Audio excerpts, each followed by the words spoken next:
Ay. Bueno, buenos días, buenas tardes, buenas noches. Soy la doctora Xochitl Yadira y hoy estamos en un episodio virtual porque tengo el placer de tener a una colega que nos está acompañando. Ella es la doctora Mayra Gaona. Mayra, vamos a llevar esta conversación muy fluida en Spanglish, así es de que, como ya lo he compartido en otras audiencias, usen la transcripción para el lenguaje que mejor se les acomode cuando esto salga publicado en YouTube y pues haremos las traducciones. Así es de que, bienvenida Mayra a Trascendencia en Acción, un gusto y un placer tenerte aquí. Welcome. Muchas gracias por la invitación. I'm very excited to be here. Awesome, awesome. So we're going to get started with just getting to know you, right? I met you through Instagram because I started following as I was doing my own journey of becoming Doctora. There was times that I was just like so ready to give up. I'm a mom. I'm a mom of three. Have a full-time corporate career. And it was just so much happening in life. And there were so many times that I was just like, I can't do this. This is too much. And then I came across your page on Instagram called Becoming Doctora. And through that, that's how I found you and I started following you. And it was just such inspirational for me to see that there were others like myself pursuing the dream of becoming a doctora. And that's how I started following you. But for those that don't know you, can you tell us a little bit about who you are, where you're from, and where do you live today? Sure, I'm happy to do that. So I'm obviously Doctora Mayra Gaona. I am trained as a school psychologist, and so I consider myself a clinician and also a researcher currently. My family's from Michoacan, Mexico, and we live in the Chicagoland area. And I would say we've been here for so many years now, and I, don't envision moving anywhere just because this is where home is. And I feel like there's a lot of good work to be done here in my community. And so currently, as I mentioned, working as a psychologist in the Chicagoland area. I do some clinical work, I do some research. And so all of my training was in schools. I'm a proud daughter of immigrants. And so I still live with my family. And so when I was going through my PhD journey, I feel like actually that was probably one of the biggest protective factors for myself, just having that privilege and access to my family. And so we grew up just being, like very like other Latino families, just low income. I think that I grew up not really knowing what was ahead of me, not knowing what the future would hold. And so none of my family members had pursued college before. I am the middle child, and so I'm grateful for my older sister, who in a lot of ways paved the way for me and my other sister. I have a younger sister, and so she started college, and so then it was sort of like an expectation, once parents are like, okay, well, my kid did this, like they start comparing, it's not the best thing, but sometimes it can be just like motivating, right? And so my sister started college, and so I feel like because of that, we have a little bit of an age difference. They were sort of like, okay, well, if your sister went to college, I think you have to as well. And so no hice tan bien en high school, no era la mejor estudiante, y siempre le cuento esto a las personas because no creo que sea inteligente o no sea inteligente, simplemente le echaba demasiadas ganas. And so, yeah, in high school, I wasn't the best student. I didn't get into, like any prestigious like colleges. I stayed pretty local. I went to an HSI, but that part of my journey, I'm super, super grateful for. Like I didn't know that when I was going through it, but I'm super grateful for that.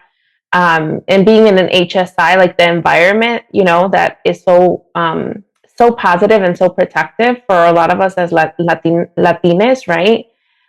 In higher education.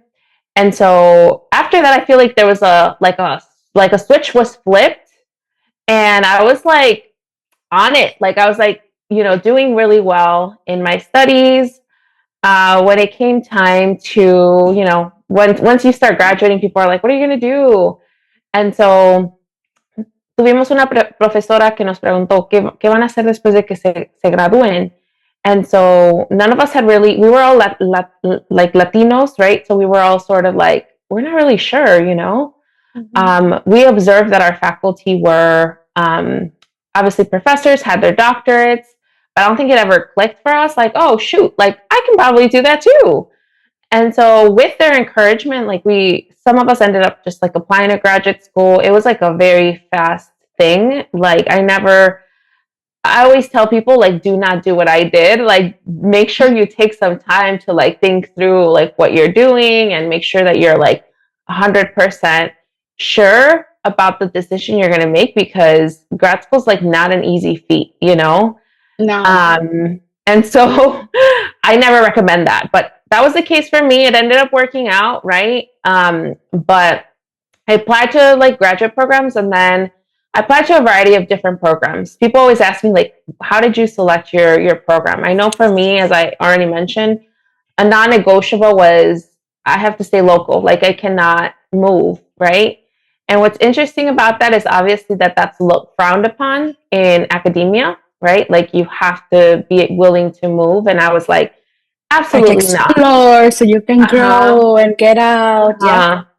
Y todavía me acuerdo que una vez un profesor le mencioné esto y dijo, y era blanco, ¿verdad? Mm-hmm. Y de hecho, like, me caía bien, pero de nuevo, esa perspectiva y la manera que ciertas personas ven el mundo, ¿verdad? Y cómo se navegan tal vez en su familia o con su familia, pero todavía me acuerdo que me dijo, tu familia va a estar bien sin ti, tienes que irte, ellos van a entender. And I was like, how would you know? Like, stop, you know? Yeah. And so, yeah, so I was very like against that. And I think to this day, they're probably like, girl, you should have probably moved, but absolutely not, like things have worked out favorably for me. And I feel like there's opportunities everywhere, And Yeah. so I ended up obviously in this school psychology program. I interviewed, it felt like a really good fit. And so it was pretty much that, like those two big deciding factors, like it's local and also it just feels like a really good fit in terms of like the faculty, what I can pursue there. And then like the peers too, right? And so unfortunately, I will say that this institution is a primarily white institution. And so I was super blindsided, you know what I mean? Like, Yeah. don't get me wrong, like they were nice in the interview and like I am grateful again for my time there, but it's a whole other world when you get there and you're like, Yeah. oh my gosh. Like Yeah. I was not ready for this. And we'll come back to that. I love that you touched a little bit and like the family, especially being Latino. So I'm gonna go back to that a little bit. So thanks for being vulnerable, first of all, because that is definitely when you're deciding. And like even for younger generations, to your point, like sometimes we're not told, we don't know how to pause and think, why am I doing this? What's the end goal here? When you decided to go, pursue your PhD, what was your initial motivation, even though you didn't know, and as you were going through that and you just touched on it a little bit, like trying to figure out like, oh, I could be teaching, I could be doing more, but what was your initial motivation? I know you mentioned your sister paved the way, but in your mind, as you started pursuing that and as you started getting into it, what was that initial thought for you? What did young Mayra going into this saying like, oh, I'm gonna be a doctora, but what does that really mean? How was that process for you? Yes. So that's a good question. And so I think initially it was like, I want to do what my faculty are doing. I want to do what my professors are doing. I didn't have any Latino professors in undergrad. They were all white. And so I was like, wow, like it's cool to imagine that I could be them, but in Latina version, like, Yeah. like, Yeah. like in my version. And so that was like the first, I think, motivating thing that I was just like, oh my goodness, like I've never seen this before, but I could do it because I prepared so much. Like I've there was a lot of experiences that I engaged in that I didn't even realize that had prepared me for grad school. Like I did research during undergrad. And so, however, I did that out of my own sort of interest and passion. Like I was like, oh my God, this is amazing. Like I love this.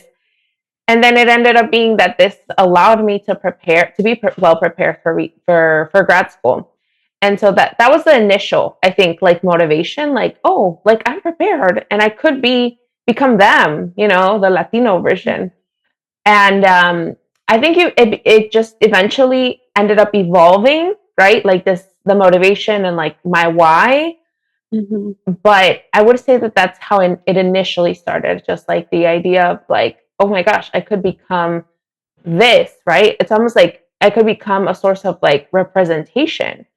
Yeah, And so yeah, that's sort of like my first memory of that. I love it. And so let's dive into that, right? So you decide, de aquí soy, this is what I want to do, and I want to go for it. So you start the journey of becoming doctora. And where was like your first aha moment that even though your sister had paved the way, this is, I'm assuming, a realization of you like, whoa, this is not something I was anticipating, like those experiences that you talk about. How was that dynamic too with your family, right? Navigating that of things that they know or things that they don't know, and teaching. And when did that ignited the notion of you then becoming an influencer in social media to share your journey? Because your page, becoming doctora, that's what it is sharing the journey of you enrolling into higher ed and getting a higher degree, and teaching those moments. When did that happen? When was like your first Mhm. experiences? Were there specific times when you were like, culturally, right? We just alluded to that. And we know that we have a very low percentage of um, teachers that are PhD level Latinos, right? When did that happen? Because that had to be, I know for me, it was culturally like, holy cow, high school did not prepare me for this. Undergrad did not prepare me for this either. Yeah. Yeah. And so I actually think like all of the things I will mention are connected and interwoven. But so the aha moment I think that I had when I was like, oh my goodness, like this is not at all what I was like anticipating. And also like I thought it was good, but this is like a whole nother Yeah, it's level. another level. And also like I think the combination of like who can I talk to about this? Because like my family wouldn't like. Don't get me wrong, my family has been a source of support for me, and they get it. And they get it in a lot of like levels, like the emotional, like a lot of our familias because they've been through such rough things, like coming to this country, like doing things for the first time. They understand you on that level, like because like starting a grad program, like starting a PhD is sort of similar, right? Like we're all embarking on something new.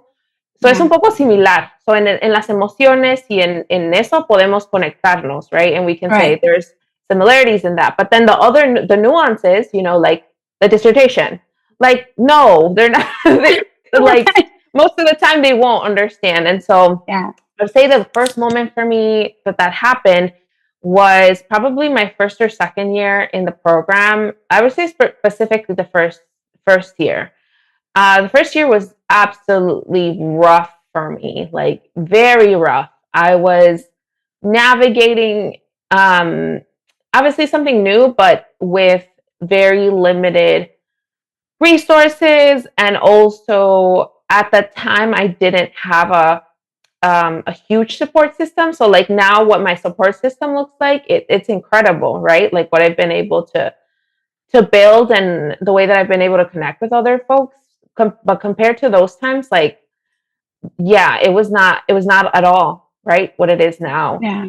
And so it was my family. At the time, my friends who I was close with in undergrad, like we all sort of went our own ways.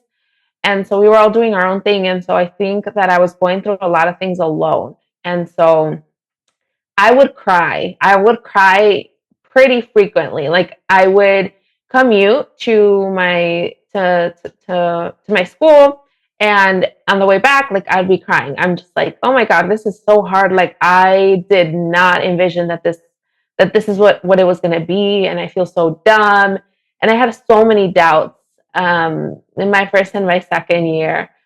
Sorry, I can feel myself getting a little emotional, but It's yeah, it was okay. rough. It was Yeah. rough. And so I feel like that those were the moments where I was like, huh, like this is what it's gonna be like, right? Like this is what it's gonna Yeah. be like. And Yeah. so yeah, my first and second year were rough. I think that it required a lot of patience.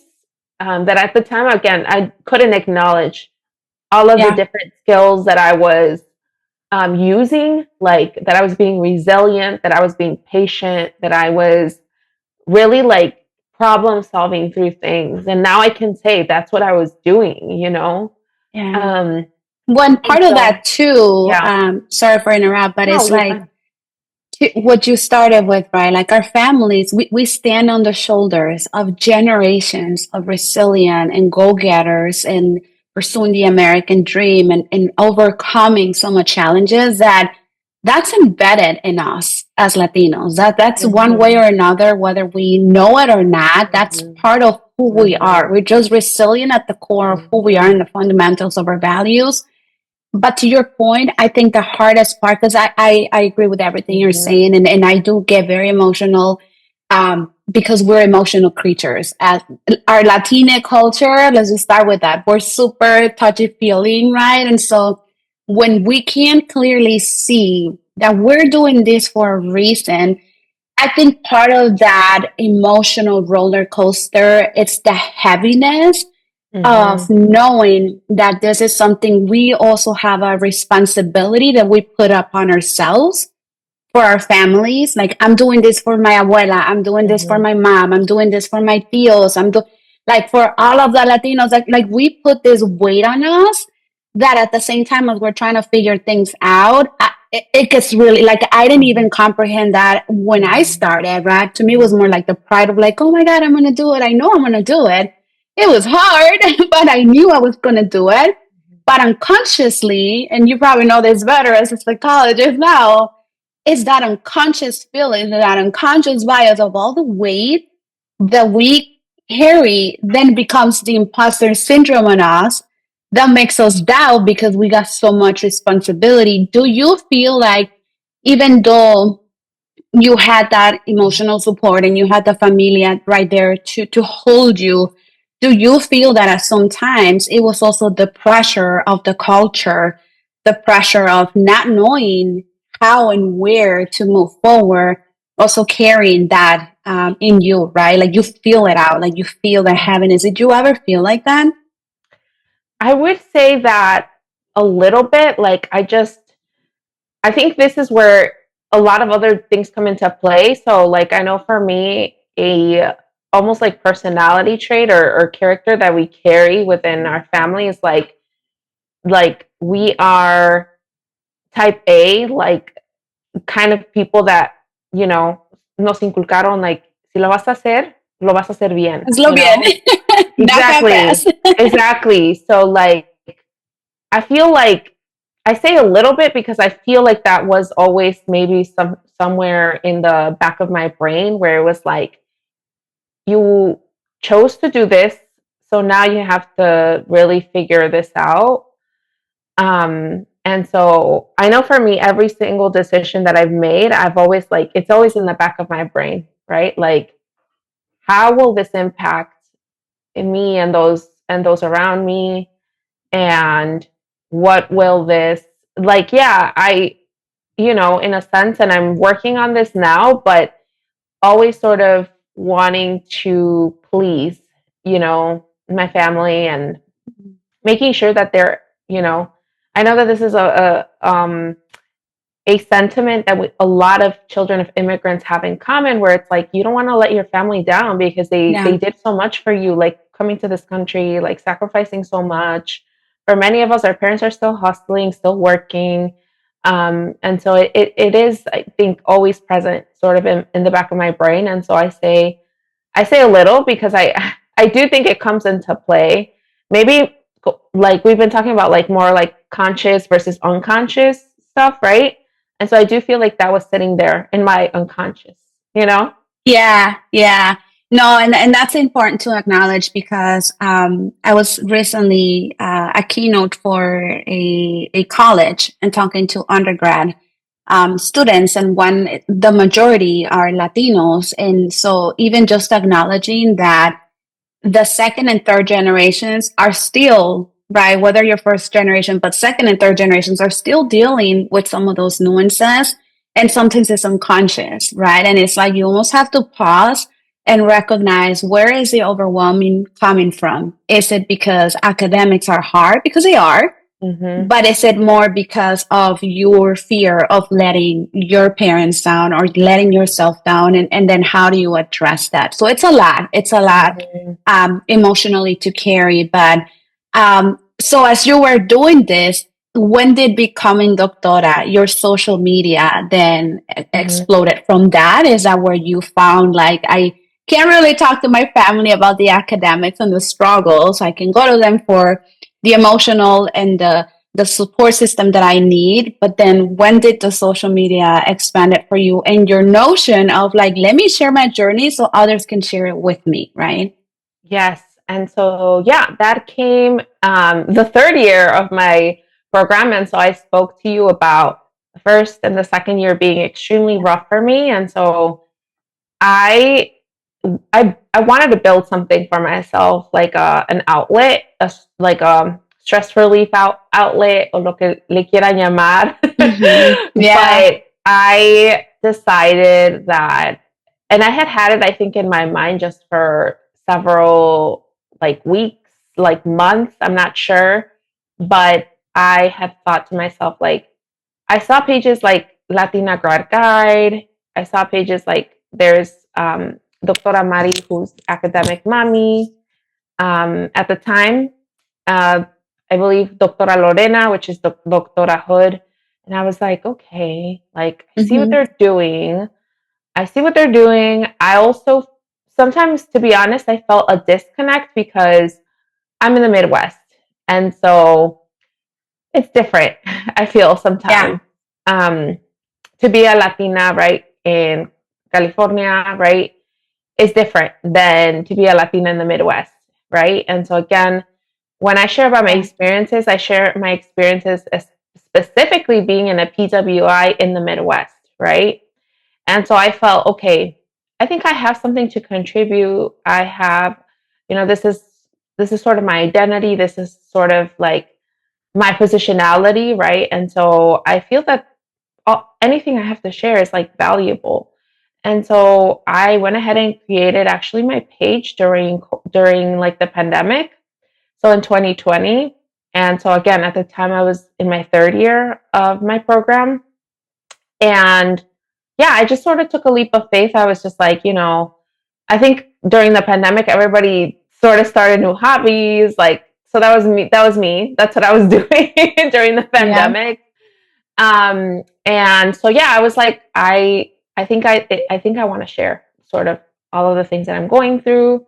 I don't care that nobody, follows my page, or that it's just me posting stuff. It doesn't matter. Like, this is for me, right? And we'll just kind of see what happens. And so yeah, started off with just like, some very like I look back on what my posts used to look like, and they were just like pictures of maybe like me on my laptop, me studying for something. And I'm just very grateful for how much my community has grown. And like I mentioned to you, I've been able to connect with so many folks and meet with so many different folks as well. And so I'm just super grateful for that. And it started off just like as something that was like for myself, like stress relief. Like, I'm gonna put this out into the world because I can't hang on to it. Like, I cannot Yeah. continue to like bottle this in. And then now it's just become something so it like I'm just grateful. Like, I don't know how to explain it. Yeah. I know I'm considered an influencer, but sometimes I'm just like a normal person. you I'm just know? helping with my own journey. Yeah. No, and that's so interesting too, because one of the things, and I'm so glad you mentioned there's a gap of the Midwest versus someone in California. So the previous one of our previous episodes in Transcendencia en Acción, episode 6, for those that want to go listen or watch it again, my friend Patty Checa is someone that moved 9 years ago to Milwaukee from California. And part of the biggest culture clash that she had, and we talk about that in the podcast, is that that's exactly what she said. Me living in California, I felt at home because a lot of people look like me. The culture was there. I didn't have to work or worry about, discrimination or segregation. In the Midwest, we all know it's very segregated, right? Even within our cities, it's very segregated. And I'm glad that you touch on that, because I do feel like that was one of the reasons I started seeking out support, because I didn't feel I had that support within my community. Like, I had the emotional, and I had my tribe of girls and my comadres and my friends cheering me out, and you got this. But to your point, like the educational part, and that building community of those amongst, that speak the same language was not there. And so thanks for creating that, because I was just looking up your page right now, because you're so humble about it, right? And again, that's part also of our heritage. We don't acknowledge or celebrate our wins sometimes. Um, when you say you started with something out of wanting to help out and do something for others, sharing your journey, I mean, you do realize you have over 16,000 followers, right? That one way, shape, or form, you're touching their lives. I know you touch my life in terms of even inspiration, or some of your posts that I remember starting seeing. I was like, what in the world is this word? Like a dissertation, what? And like some of the topics. What was that initial, as you started posting and you started growing your presence? Where did you found yourself finding others asking the same questions for the journey you were embarking on? What were some of your biggest takeaways as you started getting more acclimated with this and saying, oh my God, like I'm not the only one. Other people, whether it's culturally or the language that we don't learn as we're going in academia, what were some of those pivotal moments? And I call this your transcending moments, tus momentos de trascendencia en acción that ignited you, that push you forward, that te impulsaron a decir, this is why I'm doing it, right? Do you have any of those specific moments in mind? Yeah, I think for me they're like bigger moments, like like more broad moments. Like I will say, I always tell people that one of the things that oftentimes I think as creators or anybody who just like creates produces and creates content of any form, right? Like we follow a plan, like we're like, okay, I'm gonna do this, I'm gonna do that, blah blah blah, right? And so I was much better obviously when I was a student. I'm now a professional, and I'm trying to in a lot of ways navigate my life in a sort of different manner. But when I was a student, when I was, you know, going through everything, I think that I was more intentional about, okay, I'm going to produce content like 3 times a week, 2 times a week, whatever that was. And so I had a plan, and it was almost like, you know, just like anything, like you're just like doing the thing, right? Right. And so it wasn't until I started sort of receiving sort of that feedback, I received still DMs and things like that. That's when it hits me like, you know, I feel like you can post something, you can produce content, and you're never sure of the impact. And you're just like, okay, I'm just gonna like hope for the best, you know, I'm Yeah. doing this, I'm enjoying it, but you never know, right? Like you truly don't know what's on the other side, or like how other people are perceiving it. And so for me, I think the momentos de trascendencia, as you mentioned, is more so like those like personal DMs I get from people that, and some of the people are so sweet, like just saying thank you so much for all your content, like I really appreciate it. There's people who have followed me for years now, and they're like, it's so incredible to see you as a professional now, when we followed you since the very beginning. And so, yeah, all the DMs like that I get from people on a day-to-day basis, like I just, you know, like I'm so grateful for that. And sometimes they come in times where it's like, where I really Yeah. question my my purpose, and I'm like, it's a rough day, and I'm really just Yeah. struggling, right? And so I'm grateful for those because they really keep me going. And then two, I would say, similarly, I would say like in person moments with people. So I have gone to conferences before. So I will share, like last week, I was in Puerto Rico for the National Latine Psychologist Association conference. And I met so many people from Instagram, and we engaged in like conversation, and it was just amazing. And I'm like, and the way that people speak to me, and to me, again, I'm like a simple person, and so I'm Yeah. like, I can't believe I've done this, you know. um Yeah. so yeah, I feel like i would I would say those are two moments. They're kind of broad and very general, but I would say that that's where it's at for me, like just knowing, having conversations with people, connecting with people, and knowing that one post made a difference for them, or one resource that I shared was helpful for them. Like that's really where it's at for me. Yeah. And that's awesome. And I'm glad you say that because um I think sometimes as society, we tend to worry because we see this in social media and TV. We tend to want to worry about more like, am I going to make money out of this? Or is this going Yes. to make me a famous influencer? And I feel like, to your point, when you do things from the heart because you care, because you want to help others, you're really not seeking that gain. You're gonna, your wins, at least for me personally, is like to your point, when somebody approaches me or sends me a message and says, "Hey, I needed that conversation." And I'm very, like you can see from my wall behind here on my desk, I'm very into affirmations and positive mindset, positive thinking, that I normally tend to just, my posts are normally like something, a message that I sent and I just reposted. And I've had people literally DM me, be like, I needed to hear this today. So thank you for what you're doing because you are changing lives, you are touching lives. And that is sometimes I feel the power of the social media, that we could use it as a positive impact to really reach people anywhere in the world that might need to hear whatever that message and whatever they're going through. So let's pivot a little bit of, on your studies, right? So I actually read your dissertation. It was full of a lot of nuances, but I love for you to share a little bit of, number one, what ignited, what was your topic for your dissertation, and where did that come from, and then share a little bit about the work, and how did you end up in your findings, if you can enlighten us with that for a little bit.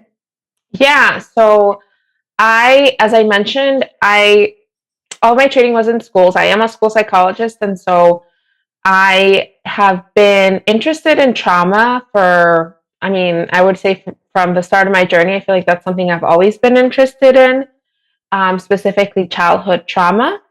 And so I had a supervisor who, and I'm going to do a quick shout out to all my supervisors who have believed in me and have really just been amazing to me. And I feel like I've learned so much from them, even more so sometimes more so than in my classes, because of the hands-on work and the conversations and things like that. But one of my supervisors, I was doing one of my practicums, so one of my like hands-on experiences with them, and they were doing some pretty incredible like trauma work in the community. So they were launching like a school-wide like trauma screener, and they were connecting students with some resources, right, for the trauma experiences that they've had. They trained like the police department on trauma-informed practices, and consistently sort of provided consultations to them on, like, this is how you would work with youth who've experienced trauma. They also did like parent cafes on, again, just teaching them what trauma is. So this supervisor was a rock star, and she really cared about the community. And this was also a primarily Latina community. And so she did a lot of good work. And so she motivated me to be in this line of work and to do research with youth who've experienced trauma. And so So being in the schools for so long, I always observed like differences in the way that we approach trauma and trauma work. And so um, I was interested specifically for my dissertation on examining the levels of professional development that teachers have. So again, just the levels of professional development on trauma that teachers have. And so I looked at that specifically here within the state of Illinois. And so it was, I always say my dissertation is always a little bit like I have a love-hate feeling towards it Yeah. because I did my dissertation. I collected my data during the pandemic. And so there was a lot of challenges with that. I had a very, very small sample size. And so it was like a survey, but I had still a very small sample size. And so what we ended up finding, so not only were we interested in like what are these levels of trauma PD that teachers have, but also how does that relate to the awareness that they have on trauma? Mm-hmm. How does that relate to the strategies that they might implement in their classroom? And then how does that relate to like any behavioral outcomes or behavioral changes? Yeah. So those were sort of like the three research questions. So like I said, because of my small sample size, I was very limited. I was not able to gather any data that could allow me to make a correlation to say if a teacher had a high level of PD, right, on trauma, Mm-hmm. they were able to engage in more trauma-informed strategies in their classroom. Like I was not able to do that, but what we did end up finding out is just that the levels of trauma professional development and what trauma professional development looks like for teachers is very different across the state. And so we were able to, now in my work, I'm able to generalize that. Like in general, the professional development that teachers, school staff receive on trauma is very, very diverse. It's very, very different. Like some people only get trained on like the basics of trauma, like what is trauma, what are traumatic experiences, what will happen if somebody's been through a traumatic experiences. Some people get that, but in addition, they get trained on trauma-informed strategies, what to do if their students are in crises, right? And so it is this line of work is quite interesting. It's also quite difficult just because, again, the stories that you hear, the conversations that you can have. I know one of the things that recently, one of the moments I think that have been pivotal to my identity and as a psychologist, and one of the things that I will always remember is the first time that a child, and this was a newcomer immigrant student, so that this is now what my work looks like looking at the newcomer students and their experience of trauma. And so I still will remember the very first time one of them disclosed to me like their trauma.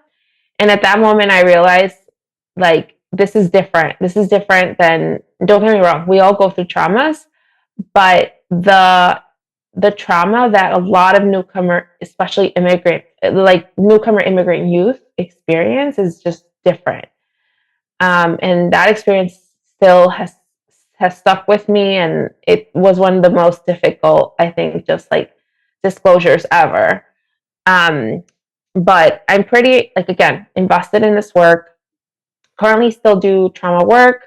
As I mentioned, currently right now working with newcomer youth, just because in the city of Chicago, we've just received so many like new arrivals. And so trying to figure out a way to serve them better in terms of their mental health needs, as well as other needs, as you know, but Yeah. that's sort of what I'm interested in and invested in. I love that. And I'm going to go back a little bit to something you said, right? The topic, and so just a quick recap for those that listen to us and that watch us on YouTube and are not familiar with what a doctor, a PhD, or sometimes EDD requires. So in a doctorate degree, when you're going into the study that you choose to go to, you have to choose a topic like a thesis or something that you're going to do your own research on. And so in our cases for Mayra and for myself, we had to pick a topic that our dissertation was going to be on. The dissertation, what it entails is you have to do your own research. And so what that means is like you can't just copy something off the internet and make it your own. You have to literally find who's going to be part of your study. And that's what the sample size means is like, who are you going to be interviewing? There is a whole process. It's a very, very thorough process that you can't just, say, I'm going to have Tia Juanita and Tio Pablo. Like, no, you have to go vet who your participants, and then it has to be approved by a board. Like the questions you're going to be asking, how are you going to conduct the research? And that's what Mayra was alluding to. Like for me, I had to do most of them in person, and I had like 2 virtual. But I couldn't interview children. I had to only interview adults, right? Because there's a lot of protection that goes into this, disclosing data, all of that fun stuff. And in this topic alone, I can only imagine for you, Mayra, what it must have been as you were conducting your research and gathering your data of the nuances and the challenges that you had to be very careful because you're touching on a topic. The number one, trauma, it's a big topic. But how did you embark as you were talking about the questions and then your sample size? How did you prepare for that? Because as an interviewer, you have to remove the biases, number one. So it's not like you can go and interview and then give your opinion because you're collecting data. So as you're sharing some of the journeys you were collecting the data and going through your process of the interview, what was your process to, number one, remove your own opinions and biases and then focus on the target of collecting your data? Yeah, so I would say that I did not do interviews. Like I did surveys, so it was a little bit different for me. But it was still like I think just difficult because I think some like difficulties that I experienced was like so I did school based like school based. It's when you're there's nuances too when you like decide to like who you decide to interview, right? Like you said, if you decide to Right. interview or like do research with children, right? Like there's so many different like protections in place. And so for me, I was actually my dissertation was not my original dissertation idea. Okay. And so I remember actually proposing, right? Because Yeah. you have to propose an idea for your dissertation. And when you propose, you do like your literature review, right? Like you address what is already present in the literature, what is Proposing to a committee, right? So it's not like you're yes, proposing and saying, here's an idea. There's an actual committee yes, that you go and propose and present what you want to study, and then they either approve or suggest mm-hmm, yes or no. yeah. And so you propose basically like, okay, this is what's present in the literature right now, and this is what I envision like that would be the contribution that my project will have, right? And so when I did that, I had actually had requested to do to distribute a survey at a specific school, and so I had asked the school if they were okay with me coming in and like talking to some of their teachers, blah blah blah.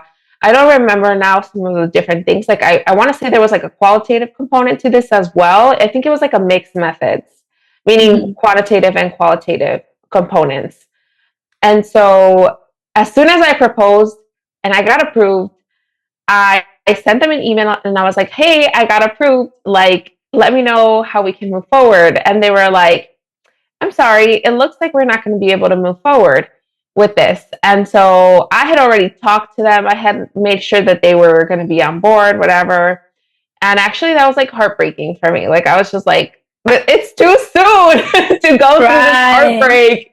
Like, I literally just proposed, Um, and so yeah, that was definitely hard for me. And so one thing about me, like I hold deadlines. Like I like to stick to my deadlines. And so I knew in my head that I wanted to graduate within 5 years, like no more. Um, and so when I was going through this, like obviously that was going to put me back a little bit. Yeah. And so I had to like really just like let it go. Like at the end of the day, I literally had to just like let it go. Like, you're still going to graduate. It's still going to be okay. Like, you're going to be fine. So it was a lot of like mental like work and a lot of like internal pressure.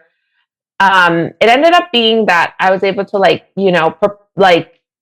create sort of like something different, like still the same, but it was going to be more like, okay, I'm going to send it out through like social media. Like, this is going to be the recruitment method is going to be different.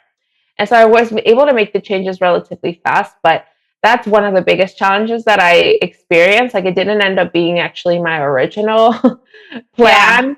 Yeah. And I will say, like, I also just experienced again, like multiple, just, trying to figure out how can I recruit more teachers. Like, I had to go out of my way to like email una persona y luego otra, and like it was just a lot to handle. Like pass it on. Others that could, be good participants. Yeah. And luego at some point I had like bots because I was offering like an incentive, and I had like so many bots, and I was like, nobody ever prepared me for this. Like, I'm not. So what's a bot? For those that don't know. Yeah. So it's como una, I don't even know how to explain it well, but it's like a fake scammer. Like, a scammer who like will take your survey, but it's like all fake data. Yeah. They're just there to like get your incentive essentially. Yeah. And so that was not something I was ready for. Oh yeah, I just got so many triggers because, and this is what I like to pause here and emphasize for our audience. For those that are going through a process, and it's not just PhD. Obviously, PhD carries a whole other level, but this is where I really, so I have 3 kids, and my oldest, she's 22. She's studying psychology at Carroll University in Waukesha, and this is her last year. She's graduating this year. And I see the struggles, even though she's second generation, right? And she's got a mom as a role model, but my experience was so much different than hers because I'm doing my studies as a mom, as an adult learner. So my dimensions are very different, but seeing her at 22 years old, she's still carrying a lot of my own traumas of being a young mom and carrying the culture and trying to fit in and doing a lot that when it comes to academics, it takes a toll on you in every dimension, and nobody and no one prepares you on how to pivot, how to take a pause, how, like what you just said, like you knew deep down you had to get it done and it was going to get done. But in the moment, like nobody teaches you how to like cry it out, shake it off and keep going. Right. I had a very similar situation. So when I embarked on my PhD journey, I was like, some type A too. I'm like, I'm going to do it on this way, and I'm going to have these people, and I'm going to do it in so much time, right? And so my dissertation actually changed completely. So I was going to start as a, because in the corporate world, I'm very embedded in diversity and inclusion. And at that time, talking about 4 or 5 years ago, I saw a lot of the gaps, like we already know this, right? So I wanted to study the corporate cultural nuances and competencies that influence Latinos to move up the ladder and be more successful in their careers, right? And I started focusing on that. I was going to do my sample size was going to be within my organization, and then surveys and interviews with my peers to gain their experiences and how DEI played a role for them in their career. Well, a year in, I'm a mom of 3. My youngest came out to us, only 5, 6 years old at the time. I didn't know what to do with that because I was raised Catholic. I come from a very traditional Mexican family. I've always been an ally. I've always been, and I always say this very vocally, I have no judgment. Everybody's welcome in my house and in my heart, but I didn't know what to do with it. I was like, oh my God, is this a phase? Is this a thing? How do I embrace it? And as I started, to your point, doing my own kind of research as a mom, and then I realized, oh my God, there's such a lack of like studies on parenting experiences. And then I start finding articles and things. So I pivoted completely my research to being parenting transgender children and how do you support their well-being. And so that was a huge that I was not prepared for it for 2 reasons. As a mom going through that and just learning And as a researcher, having to constantly disconnect myself so I could be objective, right? And then dealing with the culture and the work and everything else. But to your point, I think when you're going through a journey like this, you don't like nothing prepares you for those things. And you just have to lean in your culture, your ethics, your moral values. Like you got this, you got it within you, right? And so thanks for so much for sharing that because I know that a lot of my friends that are either going through a grad program or so many students right now, like my daughter started with pre-med and halfway through she was like, yeah, I don't think this is for me. So then she pivoted to Mm-hmm. psychology. How many students, right, start with an idea of something and then pivot? And I just want to say that it's okay. Just keep going because like Dr. Mayra said, at the end of the day, you have to stay focused on what you're trying to do and let go of those expectations that we set for ourselves. So like, why am I doing this, right? So I know we're coming up on time here, but now that you have gone through this journey and as you're now embarking in Dr. Maida as the professional and you're learning and carrying your message, what would you like to say to those that are either going through it or that follow you that has been something that you can say, this has been fundamental for me till this day as I'm now becoming a professional, returning this into your community? Mm-hmm. Yeah, I think I have a couple different things. So like the one, and I think we already talked about this during this recording, but one of the things is obviously, graduate school, whatever you decide to pursue, a PhD, an EDD, a PsyD. I think that it is a huge investment, right? And so think about and reflect on what is it is specifically that is pushing you to pursue this type of degree. For me, as a person in psychology, to be a clinician, to be a researcher, to potentially be a tenure track professor, this is sort of the path that was needed for me to embark on. However, I know that that's not the case for everybody, right? Like you can, if your goal is to be, for example, just like not just if your goal is to be, for example, a therapist, right? Think about maybe you don't need a PhD, right? I know so many badass folks who have like masters in like family therapy, right? Like, so think about alternatives, right?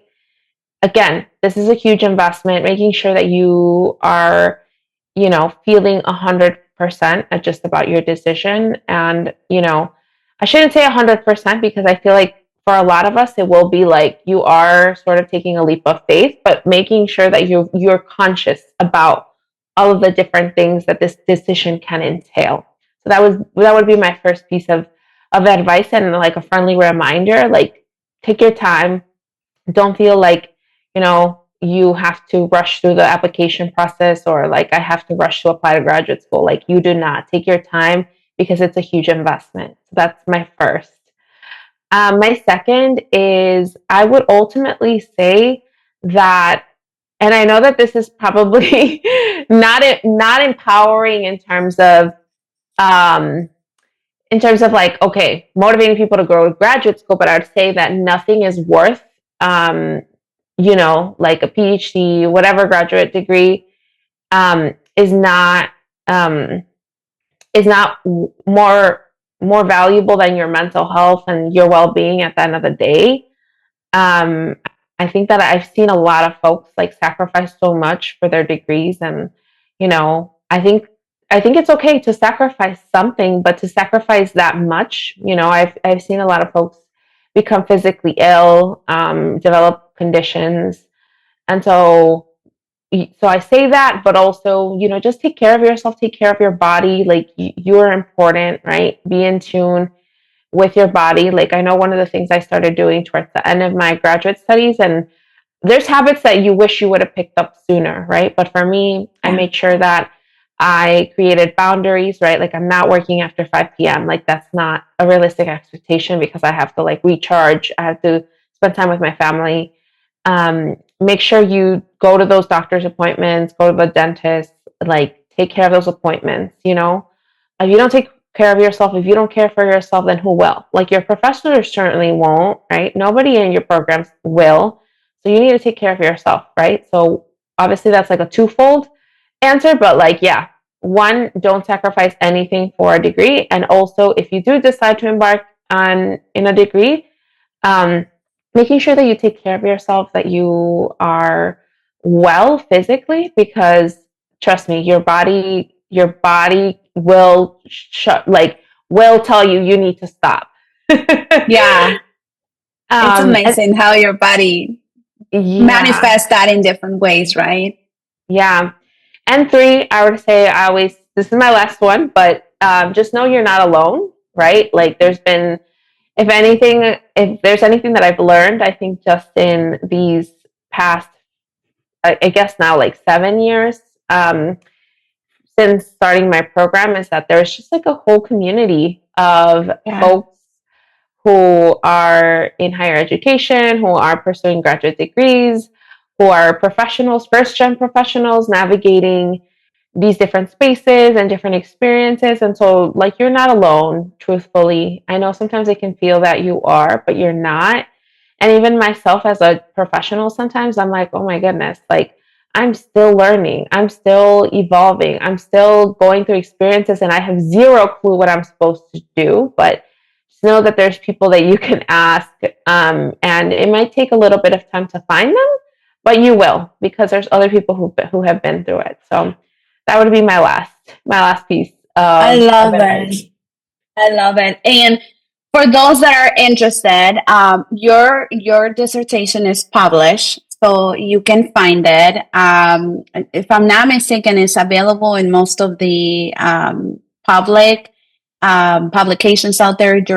How do they call it? Dissertation journals. Mm-hmm. If you want to go ahead and find it, but one thing that I love to leave us with is that the work number one of empowering a community and finding the voice amongst others. Thank you for doing that, because I know for me, like I said, it helped me so much, and I know you've helped so many lives going through the same journey. Number two, the work that you did with your research talking about trauma is such a much needed topic, and it's something that in one of my other episodes, I had a friend who she's a volunteer for the suicide prevention, and a lot of the work that they do within that community is dealing with trauma and the lack of care and services that is for trauma, right? How do you deal with all the different levels of trauma? And so the work that you do for specializing in the education sector, how are the trainings happening? How is this impacting the impact on children, right? Like, I see it on my own child going to middle school, and I'm asking, who's a psychologist as assistant with some of the conversations? How are they navigating? Do they have the knowledge? Do they know how to address or embark certain things? Because these are children, right? It's such an important work. So thank you so much for investing time and knowledge in doing that.